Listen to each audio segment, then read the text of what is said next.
Start करते हैं फिर हम अपना नेक्स्ट जो टॉपिक है फोरकास्टिंग में। पहला था टाइम सीरीज एनालिसिस, जिसमें हमने टाइम सीरीज के थ्रू हमने फोरकास्टिंग कैसे करनी है उसके बारे में डिस्कस किया था। कैसे ट्रेंड लाइन हमने जो है एक डेवलप करनी है और सीजन वेरिएशंस को कैसे एडजस्ट करना है। अब हम अपना अगला फोरकास्टिंग मेथड पढ़ते हैं जिसका नाम है रिग्रेशन एनालिसिस। ठीक है, देखिए ये जो सारी चीजें हैं ना, ये स्टैटिस्टिकल टेक्निक्स हैं। ठीक है, यानी कि ये मैथ्स और स्टैट्स रिलेटेड चीजें हैं। इनमें बेसिकली फॉर्मूलाज हैं, उन फॉर्मूलाज को आपने यूज करना है, उसके थ्रू आंसर्स निकालने हैं। ठीक है, और जो सेकंड टेक्निक है फोरकास्टिंग में हम यूज करते हैं उसका नाम है रिग्रेशन एनालिसिस। ठीक है, regression analysis is concerned with establishing the relationship between number of variables. We are only concerned here with the linear relationship between two variables. ठीक है, रिग्रेशन एनालिसिस का मकसद ये होता है कि जो दो वेरिएबल्स हैं उनके दरमियान कोई ताल्लुक है उसको एस्टेब्लिश करें। और हम जो पढ़ेंगे, हम जो आगे रिग्रेशन एनालिसिस करेंगे उसमें हम दो वेरिएबल्स को कंसीडर करेंगे। ठीक है, वेरिएबल वर्ड आपको पता है कि वो चीज जो कि वेरी करती है उसका वेरिएबल कहते हो। डिफरेंट चीजें, प्राइस होगी, क्वांटिटी होगी, लेबर आवर्स हो गए, ठीक है, लेबर रेट हो गया, ये चेंज होते रहते हैं। जो चीज फिक्स नहीं होती, बेसिकली जो चीज वेरी करती रहती है उसको आप वेरिएबल कहते हो। ठीक है, अब हमने इस रिग्रेशन एनालिसिस में दो वेरिएबल्स हैं उनके दरमियान जो ताल्लुक है उसको देखना है। ठीक है, यूजली इसमें हम ग्राफिकल रिप्रेजेंटेशन भी यूज करेंगे, लेकिन ग्राफ एग्जाम में टेस्ट नहीं होता, just for the purpose of understanding होता है। जो फॉर्मूला है लीस्ट स्क्वेयर रिग्रेशन एनालिसिस का वो इंपॉर्टेंट है, जस्ट वो फॉर्मूला आपको आता हो ना, दैट्स मोर देन इनफ। ठीक है, तो डिफरेंट मेथड्स है रिलेशनशिप को आइडेंटिफाई करने के। एक तो स्कैटर डायग्राम है, उसमें आप line of best fit plot करें। फॉर एग्जांपल ये जो है आपका एक ग्राफ बन गया। ठीक है, ये आपकी है वाई एक्सिस, ये है आपकी एक्स एक्सिस। ठीक है, अब जो वाई एक्सिस है उसमें डिपेंडेंट वेरिएबल आपका आता है। ठीक है, डिपेंडेंट वेरिएबल का मतलब होता है वो चीज जो कि डिपेंड कर रही है। ठीक है, जैसे फॉर एग्जांपल कॉस्ट। और एक्स में आपका इंडिपेंडेंट वेरिएबल आता है, for example number of units. ठीक है, देखिए अब वाई एक्सिस में हमेशा डिपेंडेंट वेरिएबल आता है। अब कॉस्ट जो है वो नंबर ऑफ यूनिट्स पे डिपेंड करती है। जितने ज्यादा आप यूनिट्स बनाएंगे उतनी ज्यादा आपकी कॉस्ट होगी ना, जितने ज्यादा आप यूनिट्स बनाएंगे उतनी ज्यादा आपकी कॉस्ट होगी। तो ऐसे जो है ना अपने रिलेशनशिप को आइडेंटिफाई करना है। तो ये आपको पता होना चाहिए कि जो वाई एक्सिस है उस पर हमेशा डिपेंडेंट वेरिएबल आता है जो कि किसी चीज पे डिपेंड कर रहा होता है, और एक्स एक्सिस पे इंडिपेंडेंट आता है। अब for example number of units आपके थे, टू थे फॉर एग्जांपल, उस पे कॉस्ट आपकी यहाँ पर की फॉल कर गई। जस्ट एग्जांपल, फिगर्स में नहीं ले रहा, जस्ट एग्जांपल में बता रहा हूँ। जब आपके यूनिट्स एक्सीड करके आपकी कॉस्ट यहाँ इतनी होगी, डिस्काउंट्स वगैरह भी इन्वॉल्व होते हैं, फिर आपकी कॉस्ट इतनी होगी, फिर आपको डिस्काउंट मिला, कॉस्ट कम होगी। ठीक है, तो ऐसे जो है ना डिफरेंट आपके पॉइंट्स आ जाएंगे, एक्स वाई पॉइंट्स आ जाएंगे। आप लोगों ने मैथ्स पढ़ी, आपको पता है। अब आपने क्या करना होता है, इन पॉइंट्स के अकॉर्डिंगली आपने जो है एक लाइन ड्रॉ करनी होती है जो कि स्ट्रेट लाइन, और लीनियर का मतलब होता है स्ट्रेट लाइन बिल्कुल, जो कि इन पॉइंट्स के आसपास से फॉलो आसपास से ही चल रही हो। ठीक है, यानी कि इनके क्लोजेस्ट हो। ऐसी लाइन को आप लाइन ऑफ बेस्ट फिट भी कह सकते हैं। ठीक है, यानी कि डिफरेंट पॉइंट से एक लाइन जो स्ट्रेट लाइन के थ्रू मूव कर रही है उसको आप लाइन ऑफ बेस्ट फिट कहते हो। ठीक है, लाइन ऑफ बेस्ट फिट जो है वो आपको एक आइडिया दे देती है कि यार हाँ, इतने यूनिट्स पे तकरीबन कॉस्ट इतनी है, इतने यूनिट्स पे तकरीबन कॉस्ट इतनी है। ठीक है, तो ऐसे आप स्कैटर डायग्राम एक बना सकते हो। आपको अगर स्कैटर डायग्राम वैसे ही आपको देखिए देगा नहीं बनाने के लिए, जस्ट मैं बता रहा हूँ कि कैसे होता है। अब स्कैटर डायग्राम में आपने डिफरेंट पॉइंट्स मार्क किए, एक्स वाई इतना बन रहा है, एक्स वाई इतना बन रहा है, और उनके पास से जो क्लोजेस्ट लाइन स्ट्रेट गुजर सकती है वो आपने बना दी, जिसको आप लाइन ऑफ बेस्ट फिट कहते हो। ठीक है, उस लाइन ऑफ बेस्ट फिट के थ्रू जो है ना आप आगे फर्दर जज करते हो कि कितनी जो है ना, जब यूनिट्स एक्सीड करेंगे तो कॉस्ट कितनी होगी, यानी कि जो लाइन आगे जा रही है इससे आप जज करते हो। ठीक है, अब ये चीज कोई आपको एग्जाम में आएगी नहीं, जस्ट समझाने के पर्पज से मैं कह रहा हूँ। ठीक है, हाइलो मेथड भी रिलेशनशिप को आइडेंटिफाई करता था। देखिए, अभी मैं हाइलो मेथड और लीस्ट स्क्वायर रिग्रेशन एनालिसिस को साथ साथ बताऊंगा। ठीक है, अब आपने समझना है। लीस्ट स्क्वेयर रिग्रेशन एनालिसिस जो है, वो क्या होता है? Regression analysis find the line of best fit computationally rather than by estimating the line on scatter diagram. Regression analysis जो है, लीस्ट स्क्वेयर रिग्रेशन एनालिसिस आपको कैलकुलेशन करके दे देता है। Instead of making a scatter diagram, आपको calculate करके बता देता है कि फिगर्स क्या होनी चाहिए। और वो कैलकुलेट कैसे करके बताता है? वो कैलकुलेट ऐसे करके बताता है कि इक्वेशन ऑफ स्ट्रेट लाइन के थ्रू, जो कि है y is equal to a plus b x. आप चैप्टर 3 में कॉस्ट क्लासिफिकेशन में भी ये चीज आई हुई थी, y is equal to a plus b x. वहां पर y किसको आप कहते थे? y आप कहते थे टोटल कॉस्ट को। a का मतलब होता था आपकी फिक्स कॉस्ट, बी का मतलब होता था वेरिएबल कॉस्ट पर यूनिट। अगर सबने हाइलो मेथड पढ़ा हुआ है और सबको पता है कि टोटल कॉस्ट निकालने का फॉर्मूला होता था, ये जो इक्वेशन बनती है ना उसके थ्रू मैं समझा रहा हूँ, है वही चीज। और x जो होता था आपका वो नंबर ऑफ यूनिट्स होता था। ठीक है, x आपका नंबर ऑफ यूनिट्स होता था। अगर मैं एक ग्राफ बनाऊं, एक स्ट्रेट लाइन ग्राफ बनाऊं, तो ये यहाँ पर मैं एक बना लेता हूँ। यहाँ से मैंने स्टार्ट क्यों किया, क्योंकि फिक्स कॉस्ट भी शामिल है। ये हमारी टोटल कॉस्ट होगी, यहाँ पर हमारे नंबर ऑफ यूनिट्स हो गए। ठीक है, देखें डिपेंडेंट और इंडिपेंडेंट वेरिएबल वाली बात है। डिपेंडेंट है वो वाई एक्सिस पे आता है, जो इंडिपेंडेंट है वो एक्स एक्सिस पे आता है। अब इसके बाद जो ये चीज तो मैंने बता दी है, ये डिपेंडेंट वेरिएबल है। ठीक है, क्योंकि ये डिपेंड करता है कि कितने यूनिट्स बनेंगे, जितने यूनिट्स बनेंगे उतनी कॉस्ट ज्यादा होगी। ये इंडिपेंडेंट है, नंबर ऑफ यूनिट्स इंडिपेंडेंट है। उसके बाद यहाँ पर इन्होंने वर्ड ग्रेडियंट यूज किया है। ठीक है, तो ग्रेडियंट बेसिकली क्या होता है, ये जो इंटरसेप्ट होता है बेसिकली, खैर यहाँ पर एक चीज ग्रेडियंट है और यहाँ पर एक इंटरसेप्ट है। ये जो चीज है ना, ये चीज, इस चीज को आप इंटरसेप्ट कहते हैं। जो ए वाली चीज होती है उसको आप इंटरसेप्ट कहते हो, यानी कि वो पॉइंट जो कि वाई एक्सिस को टच कर रहा हो स्टार्ट से।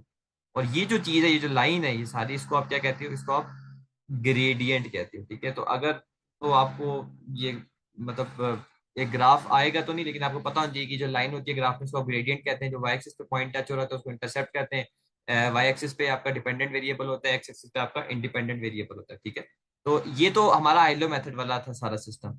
अब लीस्ट स्क्वेयर रिग्रेशन एनालिसिस का फॉर्मूला क्या है? लाइन जो इक्वेशन है उसका फॉर्मूला यही है, y is equal to a plus b x.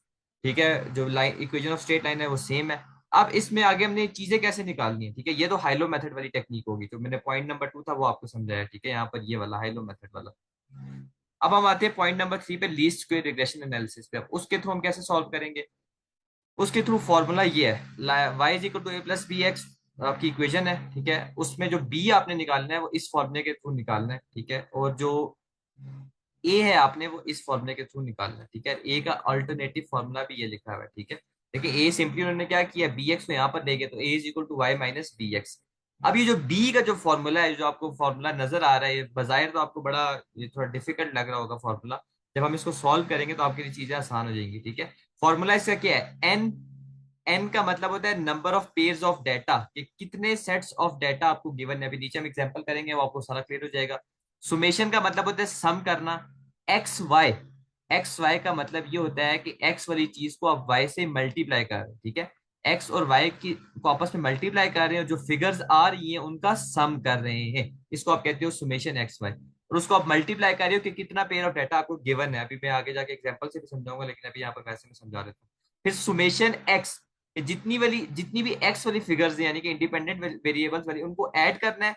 Summation Y के साथ फिर मल्टीप्लाई करना है। ठीक है, बीच में कोई साइन ना हो, उसका क्या मतलब होता है, मल्टीप्लाई ही हो रहा है।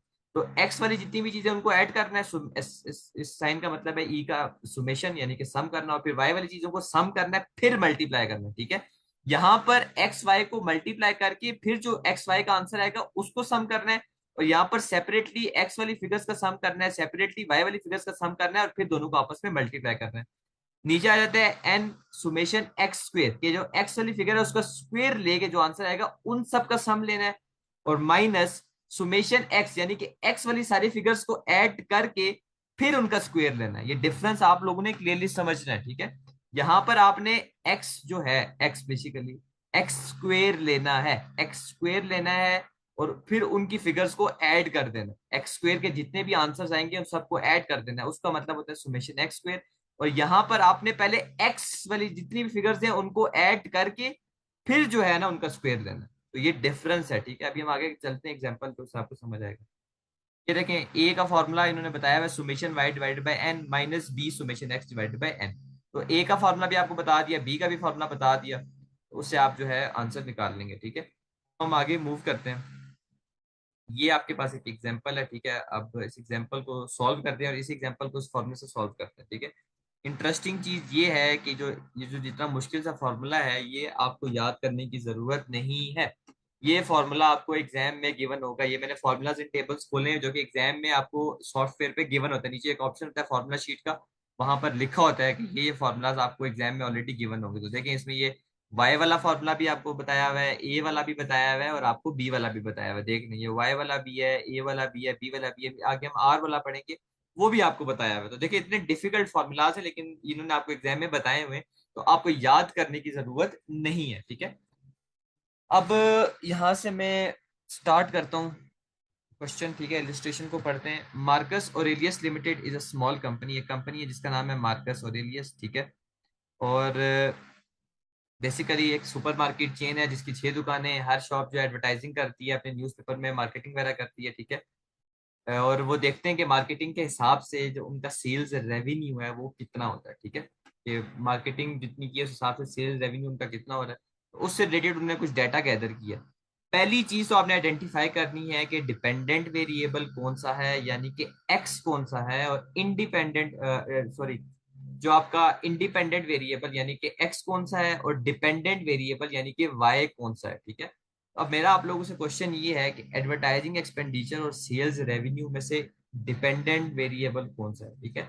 तो डिपेंडेंट वेरिएबल यानी कि जो वाई है वो सेल्स रेवेन्यू है, क्योंकि सेल्स रेवेन्यू एडवर्टाइजिंग एक्सपेंडिचर पे डिपेंड करता है। जितना आप एडवर्टाइजिंग और मार्केटिंग में ज्यादा खर्चा करेंगे आपका रेवेन्यू उतना ज्यादा होगा।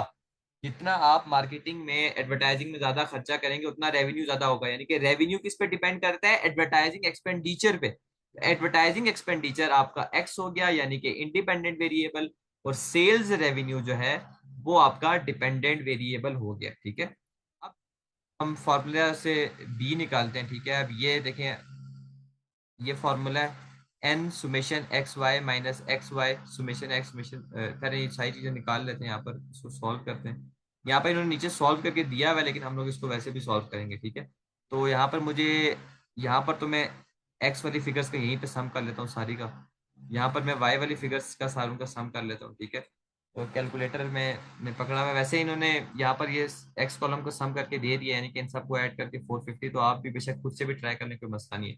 तो सुमेशन एक्स यानी कि एक्स वाली फिगर्स को ऐड करके 450 आ गया, और सुमेशन वाई यानी कि जितने भी सेल्स रेवेन्यू है इनको ऐड करके जो आंसर आता है वो 4050 ने दिया हुआ है, ठीक है। 4050, तो ये आपके पास आ गया सुमेशन वाई, ठीक है। अब एन मैंने क्या कहा था कि जितना number of page of data given है, तो यहाँ पर आपको 6 डाटा गिवन है, 6 शॉप्स का, तो इसका मतलब है एन जो है आपका वो 6 होगा, ठीक है। तो चलिए निकालते हैं फिर। एन का बी का फॉर्मूला था एन सुमेशन एक्स वाई, यहाँ पर मैं लिखता हूँ B is equal to N summation x Y, summation x Y है, minus summation x summation Y, summation X summation Y, divided by आपका यहाँ पर आ जाएगा N summation X square, N summation x का स्क्वेयर माइनस आपका summation x का whole square. ये जिन्होंने मैथ्स पढ़ी है उनको ये टर्मिनोलॉजीज की अच्छे तरीके से समझ होनी चाहिए, ठीक है। अब यहाँ पर मैं लिख लेता हूँ B is equal to n, मेरे पास 6 आ गया, सुमेशन एक्स वाई यानी कि एक्स वाई को मल्टीप्लाई करके जो फिगर्स आएंगी उनका सम आपने लेना है, ठीक है। यानी कि एक्स वाई यहाँ पर मैं लिख देता हूँ, इनको मल्टीप्लाई करके 80 को मल्टीप्लाई करेंगे 730 के साथ, जो फिगर आएगी यहाँ पर, ठीक है, वो लेनी है। फिर 60 को 610 के साथ मल्टीप्लाई करना है, यहाँ पर फिगर आएगी। जो भी 120 को 880 से मल्टीप्लाई करना है, यहाँ पर फिगर आएगी। 90 को 750 से मल्टीप्लाई करना है, यहाँ पर फिगर आएगी। 70 को 650 से मल्टीप्लाई करना है, यहाँ पर फिगर आएगी। 30 को 430 से मल्टीप्लाई करना है, यहाँ पर फिगर आएगी। तो ये आपके पास आ जाएगा सुमेशन एक्स वाई। यहाँ पर एक्स वाई फिगर्स का टोटल आ जाएगा, ठीक है। अब मल्टीप्लीकेशन जो आपने कर दिया उसका टोटल आ जाएगा, तो आपने ऐड कर देना सारों को, तो आपके पास ये जो आंसर आएगा इसको आप कहेंगे सुमेशन एक्स वाई, ठीक है। ये आंसर भी ऑलरेडी आपको बेसिकली यहाँ पर गिवन है, देख लें। जब इन दो कॉलम्स को आप मल्टीप्लाई करते हैं तो टोटल जो बनेगा वो 326,500 बनेगा। इसका मतलब ये हुआ कि मुझे इसका भी आंसर ऑलरेडी पता है, इसका भी आंसर मुझे ऑलरेडी पता है, तो मुझे निकालने की जरूरत नहीं है, ठीक है। आप लोग ने परेशान नहीं होना, आप लोग जब खुद कर रहे होंगे तो आप मल्टीप्लाई करें इनको, आंसर आप जब देखेंगे इनको मल्टीप्लाई करके ऐड करेंगे तो आंसर यही 326,500 आएगा, ठीक है। क्योंकि ये चीजें ऑलरेडी गिवन है तो ये टाइम बचा रही हैं, तो मैं यहाँ पर इसीलिए इनको डायरेक्ट लिख देता हूँ, ठीक है। उसके बाद ये मेरे पास आ गया, इसको मैं मल्टीप्लाई कर दूंगा 326,500 से, ठीक है। Minus summation x summation y अलग अलग मल्टीप्लाई हो रहे हैं, ठीक है। सुमेशन एक्स वाली फिगर 450 थी, सुमेशन वाई वाली फिगर थी 4050, ठीक है। ये मल्टीप्लाई होंगे, divided by n summation x का स्क्वेयर, एक्स स्क्वेयर, एक्स जो है एक्स स्क्वेयर उसका समेशन, ठीक है। यानी कि आपने क्या करना है मैं आपको बताता हूँ, एक मिनट। यहाँ पर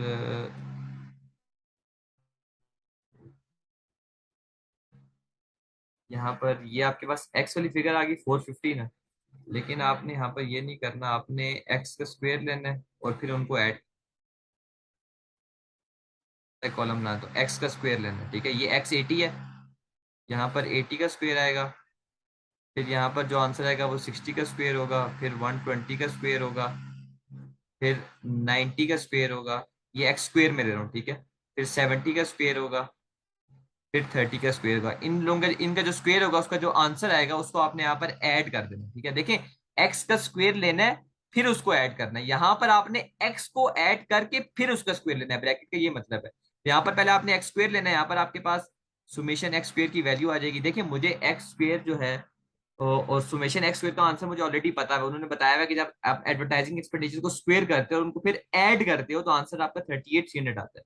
तो इस तरीके से आता है, ठीक है। मैं कैलकुलेटर पे साथ साथ सॉल्व भी कर देता हूँ, ठीक है। मैं 80 का स्क्वायर लेता हूँ पहले, 80 स्क्वायर प्लस आपका 60 का स्क्वायर प्लस 120 का स्क्वायर प्लस आपका 90 का स्क्वायर प्लस आपका 70 का स्क्वायर प्लस आपका 30 का स्क्वायर लेता हूँ। तो 38,300 ही मेरे पास ये आंसर आ रहा है। मुझे नीचे गिवन थे लेकिन मैं आपको तरीका बता रहा हूँ कैसे आपने निकालना है, तो फर्क आपने समझना है, ठीक है।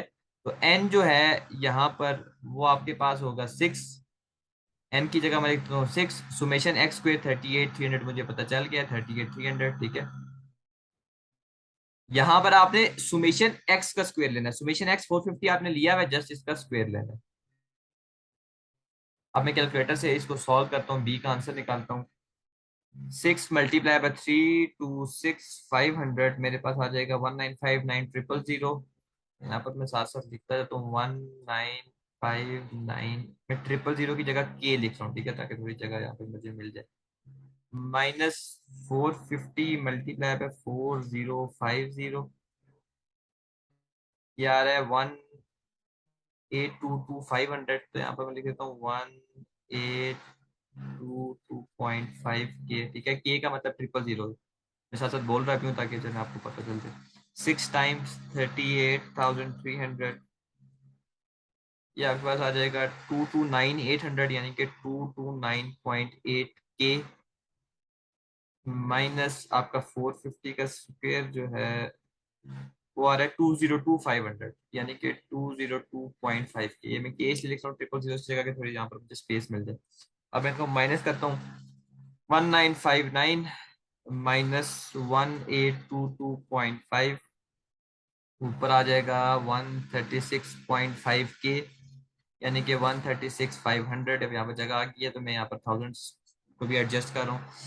229.8 -202.5, 27.3, यानी कि ये आपके पास आ जाएगा 27,300। मल्टीप्लाई पे 1000 कर दिया, 000, ठीक है। के की जगह मैंने 1000 से मल्टीप्लाई करके दोबारा कन्वर्ट कर दिया। तो इसको मैं डिवाइड कर देता हूँ, 136,500 डिवाइडेड बाय आंसर, तो 5 आपके पास आंसर आ गया बी का, ठीक है। बी का आंसर आपके पास 5 आ गया, ठीक है। अब बी का आंसर आपके पास आ गया है, अब आपने क्या करना है, अब आपने ए का आंसर निकालना है, ठीक है। तो ए का आंसर आपने निकालना है। ए के आंसर के लिए हम देखते हैं ए का फॉर्मूला क्या है। ए का फॉर्मूला ये दो है, या तो y माइनस बी एक्स कर दें, ठीक है, और या ये है summation y divided by n minus b summation x divided by n। तो ये देखिए इन्होंने y माइनस बी एक्स की बेसिकली यही फॉर्मूला यूज किया है, सुमेशन y को डिवाइड कर दिया n से। तो देखिए यहाँ पर सुमेशन y जो था 4050 था, ऊपर उसको डिवाइड कर दिया n से, और माइनस क्या करना था, b b को मल्टीप्लाई करना था summation x divided by n से, ठीक है। तो बी फिगर जो है वो आपकी आ जाएगी यहाँ पर 5। अभी आपने ये निकाली है, बी ही निकाला है आपने, बी 5 आ गई, और summation x divided by n था, ठीक है। ये ऊपर वाला फॉर्मूला यूज हुआ है, कुछ इसमें डिफरेंस नहीं है, ठीक है, वही चीज है, उसके थ्रू ये उन्होंने सॉल्व कर दिया। ए का आंसर आपके पास 300 आ गया, ठीक है। तो जो इक्वेशन थी आपकी y is equal to a plus b x, उसके उस इक्वेशन की जो फिगर्स थी वो आपने रिग्रेशन एनालिसिस का फॉर्मूला यूज करते हुए उसका फिगर्स की कैलकुलेशन की है, वो जिससे आंसर आपके पास आया y is equal to 300 + 5x। अब आप लोगों का क्वेश्चन ये होना चाहिए कि ये जो हमने ए और बी निकाला, इससे हमें क्या इससे हमें क्या चीज मिली, इससे हमने रिलेशन कैसे आइडेंटिफाई किया दो वेरिएबल्स के दरमियान। असल चीज तो वो है, असल चीज ही ये लाइन है जो आपने जो ये इक्वेशन है जो हमने डिराइव की है, और अभी इसकी इंटरप्रिटेशन करते हैं कि इसका मतलब क्या है। मैथमेटिकली तो सिंपल सा मतलब इसका ये है कि अगर x जीरो है, अगर x जीरो है और y 300 है, इसका मतलब है कि जैसे ही आप x को 1 से इंक्रीज करेंगे y आपका 5 से इंक्रीज हो जाएगा। ठीक है, कैसे, मैं आपको समझाता हूँ। फॉर एग्जाम्पल x आपका जीरो है, x जीरो ले लिया तो y कितना आएगा, y is equal to 300 plus 5 multiply by zero यानी कि जीरो, तो y आपका 300 आ जाएगा। जैसे ही मैं x को 1 करता हूँ, x आपने याद रखना क्या था, इंडिपेंडेंट वेरिएबल, और इस सिचुएशन में क्या था, एडवर्टाइजिंग एक्सपेंडिचर। तो जैसे ही मैं x को 1 करूंगा, जैसे ही मैं x को आपके सामने 1 करता हूँ, तो y क्या आएगा, y is equal to 300 plus 5। अब x को मैंने 1 कर दिया, 5 मल्टीप्लाई बाय 1 1, तो y मेरा 305 आ जाएगा। जैसे ही मैं x को 2 करूंगा, यहाँ पर मैं x को 2 कर लेता हूँ, y is equal to 300 plus 5 times 2, तो 300 प्लस 5 टू 10, तो 310 हो गया। तो आपको नजर आ रहा है कि जैसे ही x को आप 1 से इंक्रीज करते हैं तो y, यहां पर x क्या था, एडवर्टाइजिंग एक्सपेंडिचर। जैसे ही आप एडवर्टाइजिंग एक्सपेंडिचर $1 से बढ़ाते हैं तो आपकी सेल्स $5 से इंक्रीज करती है।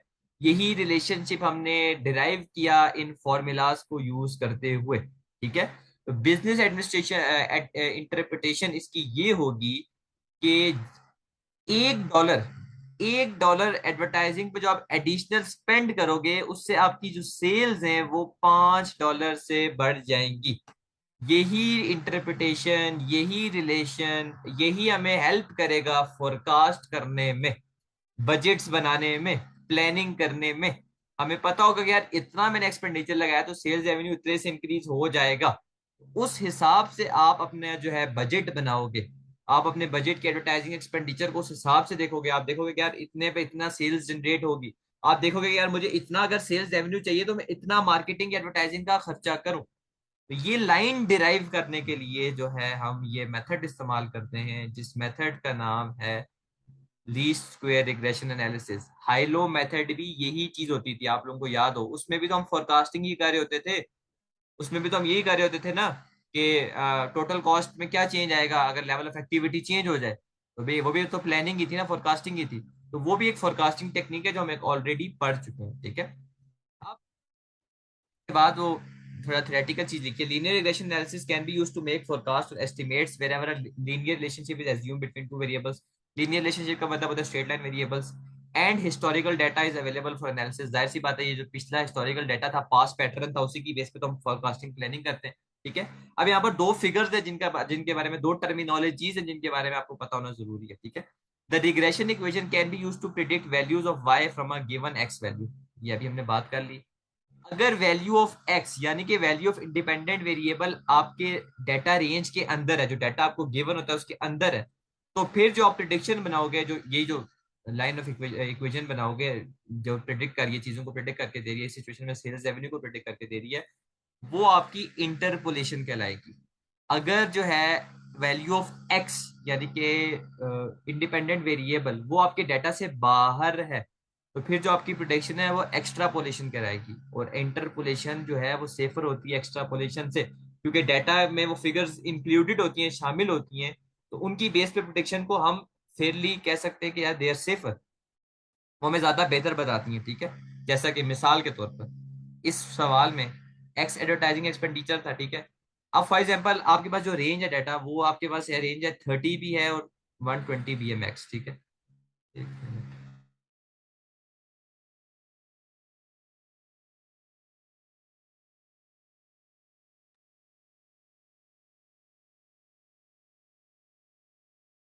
आप यहाँ पर देखें, आपके पास 30 वाली रेंज में भी डाटा अवेलेबल है और मैक्सिमम 120 में भी है। ठीक है, अब अगर फॉर एग्जांपल आप जो है सेल्स रेवेन्यू चेक करना चाहते हो 85 पे, $85 जब हम लगाएंगे तो कितना सेल्स रेवेन्यू होगा, तो आप प्रिडिक्शन तो इस लाइन से कर लोगे। ठीक है, तो उसको आप क्या कहोगे, इंटरपोलेशन, क्योंकि जो एक्स की फिगर है वो डाटा रेंज के अंदर है।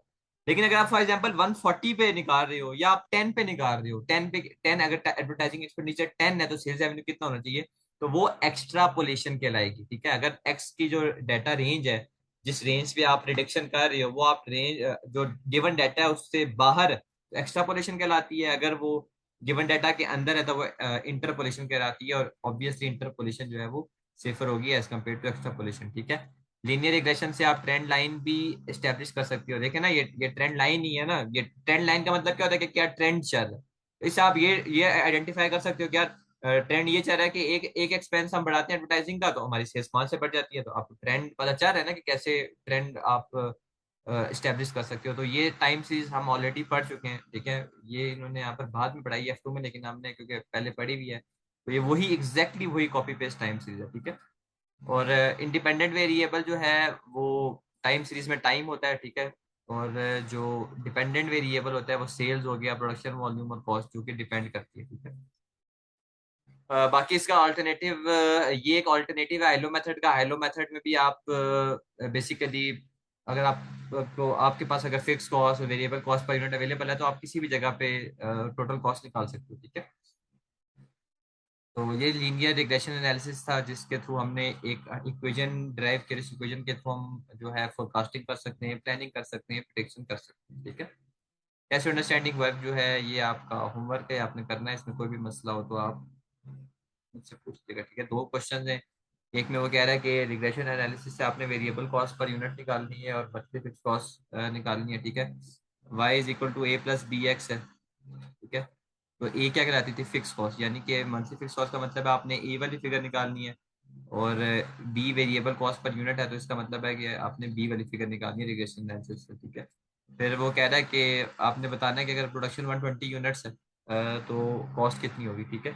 और आपने कमेंट करना है कि एक्यूरेसी क्या होगी। कमेंट कैसे करेंगे आप, एक्यूरेसी आपको कैसे पता चलेगा, आप देखेंगे कि क्या ये जो एक्स है इंडिपेंडेंट वेरिएबल ये विद इन द रेंज है या नहीं है।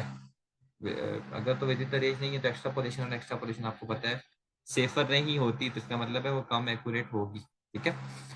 बेनिफिट्स पढ़ लेते हैं रिग्रेशन एनालिसिस को। अभी simple and easy to use है, देखें फॉर्मूलाज हैं, जस्ट चीजें पुट करनी है, दैट्स इट, ठीक है।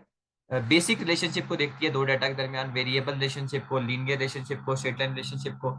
इसकी हेल्प से प्लानिंग फोरकास्टिंग बजट्स बना सकते हैं। जो डाटा है आपको ऑलरेडी गिवन होगा, ठीक है। स्प्रेडशीट में भी जो है ना ऑटोमेटिक इसकी कैलकुलेशन हो सकती है, और आपकी बजटिंग में आपकी हेल्प करती है, प्रोसेस को सिंप्लीफाई करती है, ठीक है। कुछ लिमिटेशन है, लिमिटेशन आप कह सकते हैं कि डिसएडवांटेज है। नंबर वन, एज्यूम्स अ linear relationship, straight line relationship है दो वेरिएबल्स के दरमियान, ठीक है। दो वेरिएबल्स के दरमियान एक स्ट्रेट लाइन रिलेशनशिप है, ठीक है। ये इसकी पहली एजम्पशन है, ठीक है। मतलब कोई कर्वी रिलेशनशिप नहीं, एक स्ट्रेट लाइन रिलेशनशिप है। only measures the relationship between two variables. In reality, the dependent variable is affected by many independent variables. Yes, बड़ी इंपॉर्टेंट बात, सिर्फ और सिर्फ दो वेरिएबल्स को देखती है। हमने एडवर्टाइजिंग एक्सपेंस को देखा कि एडवर्टाइजिंग एक्सपेंस के चेंज होने से को चेंज करने से सेल्स रेवेन्यू पे क्या फर्क पड़ेगा, ठीक है। लेकिन आपको पता होना चाहिए कि सेल्स रेवेन्यू का बढ़ना सिर्फ और सिर्फ एडवर्टाइजिंग एक्सपेंडिचर के चेंज होने से नहीं होता। सेल्स रेवेन्यू का ताल्लुक आपकी सेलिंग प्राइस पर यूनिट से भी होता है कि अगर सेलिंग प्राइस पर यूनिट में चेंज है तो कितना सेल्स रेवेन्यू बढ़ सकता है। नंबर ऑफ यूनिट सोल्ड से भी होता है कि अगर आप ज्यादा यूनिट्स बेचेंगे तो आपका सेल्स रेवेन्यू ज्यादा होगा, ठीक है। लेबर कॉस्ट कम करने से भी हो सकता है, नहीं नहीं, लेबर कॉस्ट कम करने से तो नहीं होगा, क्वालिटी, लेबर कॉस्ट कम तो प्रॉफिट का ताल्लुक होता है, क्वालिटी से भी ताल्लुक होता है, क्वालिटी ऑफ प्रोडक्ट से भी होता है, ठीक है। कि मटेरियल्स जो आप यूज कर रहे हो वो आप कैसा मटेरियल यूज करें। तो सेल्स रेवेन्यू का इंक्रीज होना, उसका इजाफा होना सिर्फ एडवर्टाइजिंग पे डिपेंड नहीं करता। तो ये चीज आपने समझनी है कि लीनियर रिग्रेशन जो है वो सिर्फ दो वेरिएबल्स को देखता है, इन रियलिटी डिफरेंट वेरिएबल से चीजें अफेक्ट हो रही होती हैं, ठीक है। और लास्ट वेरी इंपॉर्टेंट बात कि इंटरपोलेटेड फोरकास्ट को रिलायबल हम कह सकते हैं क्योंकि with in the data range होती हैं, तो वो सेफर होती हैं, उनकी एक्यूरेसी वो ज्यादा एक्यूरेट होती है, ठीक है। तो एक्स्ट्रापोलेशन के लिए आपने इक्वेशन को यूज नहीं करना क्योंकि एक्यूरेसी कम होती है, रिलायबल नहीं होती है और अनसेफ होती है। तो ये कुछ लिमिटेशंस थी। इसके बाद इसमें और भी लिमिटेशंस हैं, मूव करते हैं।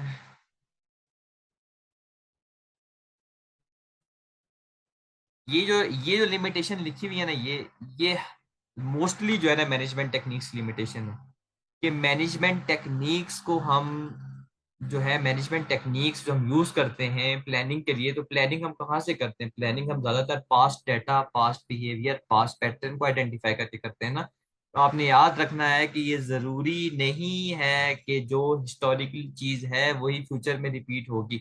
मोस्टली होती है, इसमें नो डाउट होती है, लेकिन ये ये जो एजम्पशन हम यूज करते हैं कि जो हम हिस्टोरिकल बिहेवियर को यूज करते हुए फ्यूचर को प्रिडिक्ट कर रहे हैं, प्लान कर रहे हैं, ये इसमें एक इनहेरेंट फॉल्ट है। इनहेरेंट फॉल्ट है। इसकी बेस्ट एग्जांपल आजकल के दौर में कोविड की है कि कोविड 2020 में आया था। 2019 में आप लोगों का क्या ख्याल है कि पिछले 2017 18 2016 17 18 की जो लोगों ने डाटा के थ्रू प्रिडिक्शन की होगी कि 20 में हमारी इतनी सेल्स होगी, इतने हमारे खर्चे होंगे, जो बजट्स बनाए होंगे, क्या वही इन रियलिटी हुए होंगे? नहीं। ठीक है। तो ये एक इनहेरेंट लिमिटेशन है टेक्निक्स की, उन टेक्निक्स की जो कि पास्ट डाटा की बेस पे फ्यूचर को प्रिडिक्ट करते हैं। याद रखें, ये हमेशा एक लिमिटेशन ही रहेगी। ठीक है। और लास्ट है कि interpolated predictions are only reliable if there is significant correlation between the data. Interpolated prediction भी तभी रिलायबल है जब डाटा जो है आपस में उनमें ताल्लुक स्ट्रांग हो। ठीक है। मिसाल के तौर पर ये जो एक है, जैसे ये यहाँ पर y आ गया, x आ गया, इंडिपेंडेंट डिपेंडेंट वेरिएबल आ गया, पहला एक्स वाई फिगर ये आ गई, दूसरी तकरीबन यहाँ पर आ गई, तीसरी यहाँ पर आ गई, चौथी जो है वो यहाँ पर आ गई। तो यहाँ से जो है ना आप एक स्ट्रेट लाइन को खींच सकते हैं और जो है ना बेसिकली यहाँ पर मतलब अगर डॉट्स आसपास है ना तो इसका मतलब आप स्ट्रेट लाइन उनके बीच में से निकाल सकते हैं। तो वो अगर क्लोजेस्ट हैं स्ट्रेट लाइन के, इसका मतलब है ताल्लुक हाँ उनमें है, एक बिल्कुल परफेक्टली तो कोरिलेटेड नहीं है लेकिन एक सिग्निफिकेंट ताल्लुक है। ठीक है। तो फिर आप इंटरप्रेटेड प्रेडिक्शंस पे भी रिलाई कर सकते हो। अगर तो एक्स और वाई में मतलब एक्स अगर आपका फॉर एग्जांपल इतना है, वाई इतना है, एक्स जब आपका ज्यादा हो जाता है वाई ज्यादा हो जाता है, एक्स अगर आपका फॉर एग्जांपल कम होता है आगे जाके तो हो सकता है वाई ज्यादा हो जाए, तो ये डॉट्स अगर इधर उधर फैले हुए हैं जो एक्स वाई डॉट्स आते हैं, इसका मतलब है कि ये कोई ज्यादा इनमें ताल्लुक आपस में स्ट्रॉन्ग नहीं है। उस सिचुएशन में इंटरपोलेटेड प्रिडिक्शंस जो होती हैं वो भी रिलायबल नहीं होती, क्योंकि डाटा के दरमियान ताल्लुक ही नहीं है, कोरिलेशन ही नहीं है। हमने कहा था स्ट्रेट लाइन रिलेशनशिप को एज्यूम करते हैं। ठीक है। अब ये कोरिलेशन क्या है जो मैंने सारा कुछ बनाया हुआ है, अभी आपको इस टॉपिक से कोरिलेशन से समझ आ जाएगा। ठीक है। Regression analysis attempts to find a straight line relationship between two variables. Correlation is concerned with establishing how strong the straight line relationship is. Regression analysis का काम होता है दो वेरिएबल्स के दरमियान ताल्लुक कायम करना। कोरिलेशन आपको बताता है कितना स्ट्रॉन्ग ताल्लुक है दोनों के दरमियान। ठीक है। कितना स्ट्रॉन्ग ताल्लुक है। पहली चीज है पॉजिटिव एंड नेगेटिव कोरिलेशन। ठीक है। कोरिलेशन पॉजिटिव और नेगेटिव होता है डायरेक्टली प्रोपोर्शनल और इनवर्सली प्रोपोर्शनल। अगर आप लोगों को याद हो तो ये वही चीज है। ठीक है। पॉजिटिव कोरिलेशन का मतलब ये है कि अगर एक वेरिएबल ज्यादा होगा तो दूसरा भी ज्यादा होगा। सिंपल। एक वेरिएबल ज्यादा होगा तो दूसरा वेरिएबल भी ज्यादा होगा। ठीक है। और नेगेटिव कोरिलेशन का मतलब है इनवर्स रिलेशन, कि एक वेरिएबल अगर ज्यादा होगा तो दूसरा वेरिएबल कम होगा। तो ये नेगेटिव कोरिलेशन है। ठीक है। पॉजिटिव कोरिलेशन की एग्जांपल क्या हो सकती है? पॉजिटिव कोरिलेशन की एग्जांपल आपकी हो सकती है यही अभी एडवर्टाइजिंग एक्सपेंडिचर वाली और सेल्स वाली। ये एडवर्टाइजिंग एक्सपेंडिचर जितना आप ज्यादा करेंगे आपका सेल्स रेवेन्यू बढ़ता जाएगा। ठीक है। तो एक पॉजिटिव रिलेशन हो गया। और नेगेटिव कोरिलेशन की क्या एग्जांपल हो सकती है? इसकी हो सकती है कि हाँ कॉस्ट और प्रॉफिट का, कि कॉस्ट कम हो, जितनी कॉस्ट आपकी कम होगी उतना प्रॉफिट आपका ज्यादा होगा। तो ये नेगेटिव कोरिलेशन हो गया। ठीक है। जितनी कॉस्ट आपकी कम होगी उतना प्रॉफिट आपका ज्यादा होगा। ठीक है। तो ये बेसिकली एक नेगेटिव कोरिलेशन हो गया। तो ये परफेक्ट को अब आगे इन्होंने बताया हुआ है कि आगे मतलब फर्दर बताया हुआ है कितने स्ट्रॉन्ग रिलेशनशिप है। तो ये तो आपको समझ आ गई है ना कि परफेक्ट नेगेटिव कोरिलेशन क्या होता है, पॉजिटिव क्या होता है। अब आगे हम पढ़ेंगे परफेक्ट पॉजिटिव क्या होता है, परफेक्ट नेगेटिव क्या होता है। परफेक्ट पॉजिटिव देखें कि एक वेरिएबल जो है वो अगर इंक्रीज हो रहा है एक्स तो साथ साथ वाई भी इंक्रीज हो रहा है, और जो डॉट्स आ रहे हैं स्ट्रेट लाइन बिल्कुल परफेक्टली उनकी उनसे पास हो रही है। और ये परफेक्ट नेगेटिव कोरिलेशन है कि एक्स के बढ़ने से आपका वाई जो है वो कम हो रहा है। ठीक है। एक्स के बढ़ने से आपका वाई कम हो रहा है, यानी कि एक वेरिएबल के ज्यादा होने से दूसरा वेरिएबल कम हो रहा है। तो ये नेगेटिव कोरिलेशन है और परफेक्ट नेगेटिव कोरिलेशन है, क्योंकि जो डॉट्स आ रहे हैं परफेक्टली स्ट्रेट लाइन इनसे पास हो रही है। ठीक है। तो ये परफेक्ट पॉजिटिव हो गया। यहाँ पर मैं लिख देता हूँ पीपी परफेक्ट पॉजिटिव कोरिलेशन, ये हो गया परफेक्ट नेगेटिव कोरिलेशन। ठीक है। इसके बाद आगे मूव करते हैं। ये एग्जैक्ट स्ट्रेट लाइन रिलेशनशिप है। इसके बाद है पार्टली कोरिलेटेड। ठीक है। पार्टली कोरिलेटेड देखें कि अब ये जो मैं आपको चीजें समझा रहा था, यहाँ पर देखें ये पॉइंट यहाँ पर आ गया, ये पॉइंट यहाँ पर आ रहा है, ये से पास कर रहा है, ये इधर थोड़ा नजदीक है, ये इधर है, तो इनसे एक लाइन रिलेशनशिप जो है मतलब बिल्कुल एग्जैक्ट तो नहीं है रिलेशन, लेकिन हाँ पार्टली कोरिलेटेड है। ठीक है। ये पार्टली पॉजिटिव कोरिलेटेड है, ये पार्टली नेगेटिव कोरिलेटेड है। ये देखें जो डॉट्स हैं तकरीबन वो आसपास ही है स्ट्रेट लाइन के, तो हम एक स्ट्रेट लाइन निकाल सकते हैं। ठीक है। तो एग्जैक्ट एग्जैक्ट तो नहीं है रिलेशनशिप, लेकिन हाँ पार्टली वो रिलेटेड है। और अनकोरिलेटेड तो देखिए यहाँ से आप स्ट्रेट लाइन कहीं से निकाल ही नहीं सकते। दो जो वेरिएबल्स है उनका आपस में कोई ताल्लुक बहुत ही अजीब सा है, उन उनके उन उस ताल्लुक से आप स्ट्रेट लाइन को आइडेंटिफाई नहीं कर सकते। ठीक है, तो ये है आपका partly correlated, positive, perfectly correlated और अनकोरिलेटेड। ठीक है, परफेक्ट का मतलब है exactly straight line linear relationship, partly का मतलब है कि ऑलमोस्ट, मतलब एग्जैक्ट तो नहीं है लेकिन हाँ एक सिग्निफिकेंट चीज है, बीच में ताल्लुक है, कोरिलेशन एग्जिस्ट करता है। अनकोरिलेटेड का मतलब है कि बिल्कुल ताल्लुक ही नहीं है। पॉजिटिव का मतलब है एक वेरिएबल के इंक्रीज होने से दूसरा वेरिएबल इंक्रीज होगा, एक वेरिएबल के डिक्रीज होने से दूसरा वेरिएबल डिक्रीज होगा। नेगेटिव का मतलब है कि एक वेरिएबल के ज्यादा होने से दूसरा वेरिएबल जो है वो कम होगा, एक वेरिएबल के कम होने से दूसरा वेरिएबल ज्यादा होगा। नेगेटिव का मतलब होता है इनवर्सली प्रोपोर्शनल, पॉजिटिव का मतलब होता है डायरेक्टली प्रोपोर्शनल। ठीक है, अब हम कोरिलेशन जो है उसको टर्मिनोलॉजी में यानी कि नंबर्स की फॉर्म में भी एक्सप्लेन कर सकते हैं। ठीक है, कि इतने अगर होगा तो इसका मतलब है कि हाँ एक स्ट्रॉन्ग ताल्लुक है, इतने अगर आंसर आएगा तो उसका मतलब है ताल्लुक वीक है, इतना अगर आंसर आएगा तो उसका मतलब है कोई ताल्लुक नहीं है। ठीक है, तो कोरिलेशन कोफिशिएंट के थ्रू हम यूज करते हैं। कोरिलेशन कोफिशिएंट का ये फॉर्मूला आपके सामने है। ठीक है, ये फॉर्मूला वही सब कुछ है, देख लें सब कुछ वही चीज है। ये इतना बड़ा जो फॉर्मूला है ये भी आपको एग्जाम में गिवन होगा। ठीक है, मैं यहाँ पर आपको दिखा देता हूँ, ये देखें, ये कोरिलेशन कोफिशिएंट का।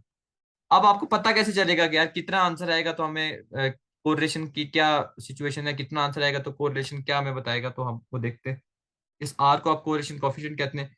तो आंसर जो है ना आपके वो -1 से लेके +1 के दरमियान होंगे। ठीक है, अगर +1 है, अगर आपका आंसर +1 आता है इसका मतलब है परफेक्ट पॉजिटिव कोरिलेशन है, यानी कि दोनों के दरमियान स्ट्रेट लाइन रिलेशनशिप है और डायरेक्ट है। पॉजिटिव का मतलब है डायरेक्ट, यानी कि एक चीज के इंक्रीज होने से दूसरी चीज भी इंक्रीज होगी और परफेक्टली आपस में ये रिलेटेड है। स्ट्रेट लाइन जो है ना लीनियर रिलेशनशिप है इनका, बिल्कुल एग्जैक्ट।